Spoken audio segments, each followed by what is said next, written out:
மத்திய பிரதேசத்தில் மனித நேயத்தையே சிதைக்கும் வகையில் அரங்கேறிய சம்பவம்தான் தற்போது நாடு முழுவதும் அதிர்ச்சியை ஏற்படுத்தியிருக்கிறது.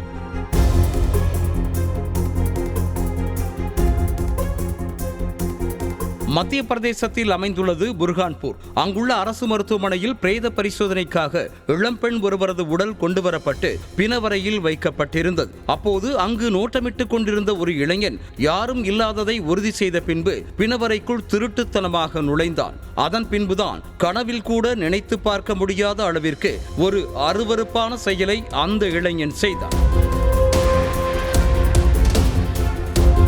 பிரேத பரிசோதனைக்காக அங்கு வைக்கப்பட்டிருந்த இளம்பெண்ணின் உடலை அந்த இளைஞன் தரவென இழுத்து சென்று பிணம் என்று கூட பாராமல் பாலியல் பலாத்காரம் செய்திருக்கிறார். இந்த கோர சம்பவம் பிணவரையில் இருந்த சிசிடிவி கேமராவிலும் பதிவாகி இருந்தது.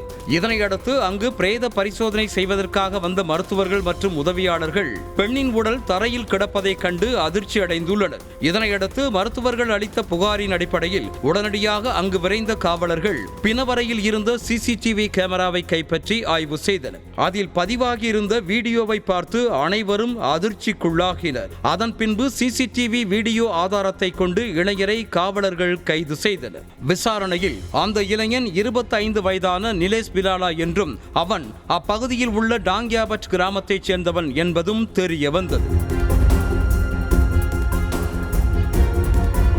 இந்த நிலையில் அரசு மருத்துவமனை பிணவரை போன்ற முக்கியமான பகுதிகளில் வெளிநபர் ஒருவர் எவ்வாறு நுழைந்தார் என்ற கேள்வி தற்போது எழுந்திருக்கிறது. இதுகுறித்து காவல்துறை தீவிரமாக விசாரணை நடத்தி வருகிறது. மேலும் சம்பவத்தின் சிசிடிவி காட்சிகள் சமூக ஊடகங்களில் பரவியிருப்பதால் மாநிலம் முழுவதும் பரபரப்பும் எதிர்ப்பும் உருவாகி இருக்கிறது.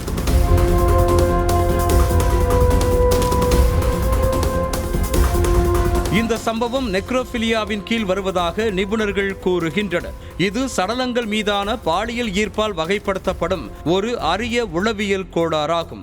துரதிர்ஷ்டவசமாக இந்தியாவில் தற்போதைய சட்ட கட்டமைப்பில் இதுபோன்ற செயல்களை தண்டிக்க கடுமையான சட்டங்கள் எதுவும் இல்லை. இந்திய தண்டனை சட்டத்தின் பிரிவுகள் 375 மற்றும் 376 உயிருடன் உள்ள பாதிக்கப்பட்டவர்களுக்கு எதிரான குற்றங்களுக்கு மட்டுமே பொருந்தும் என்பது குறிப்பிடத்தக்கது.